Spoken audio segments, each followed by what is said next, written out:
ఒక interesting topic పట్టుకొచ్చిన మీకోసం. అదేంటంటే మనీ మ్యాటర్.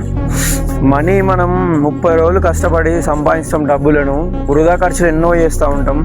కొంచెం వృధా ఖర్చులు చేయకుండా చూడండి, డబ్బును 30 రోజులు కష్టపడతా కానీ మనకు రూపాయి పోగు కాదు. కొంచెం బ్రదర్ ఖర్చుల మీద కొంచెం ఫోకస్ చేయండి. ఖర్చుల మీద ఎవరికి అవగాహన లేకుండా పోతుంది ఈ రోజులల్లో. వృధా ఖర్చులు చాలా పెడుతున్నాం. ఏదైతే అవసరం థింగ్ ఉన్నదో అదే తీసుకో బ్రదర్. డబ్బులు అనేది సంపాదించడం కష్టం కానీ ఖర్చు పెట్టడం ఈజీయే. ఖర్చులు మానుకోండి. డబ్బులు ఎవరైనా సంపాదిస్తారు, ఖర్చుల దగ్గర మెయింటెనెన్స్ ఉండాలి. మనీ మేనేజ్మెంట్ అనేది ఖచ్చితంగా ఉండాలి.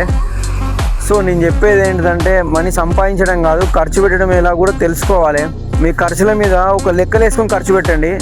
ఆ లెక్కలు వేసుకొని ఖర్చు పెట్టినప్పుడే మనం దేనికి పెట్టినామో తెలుస్తుంది. డబ్బు ఖర్చు పెట్టేటప్పుడు చాలా జాగ్రత్తగా చూసుకొని ఖర్చు పెట్టండి. నేను చెప్పేది ఒకటే, ఎంత సంపాదించడానికి ఎంత కష్టపడతానో ఖర్చు పెట్టడానికి ఒక 2-3 సార్లు ఆలోచించు. ఏ అవసరం వచ్చినా కూడా ఎవడు ఇయ్యడు బ్రదర్ మనకు డబ్బులు. ప్లీజ్ లెక్కలు వేసుకొని ఖర్చు పెట్టండి. సో నా వీడియో ఒక 10 మందికి యూజ్ అయినా సరిపోతుంది.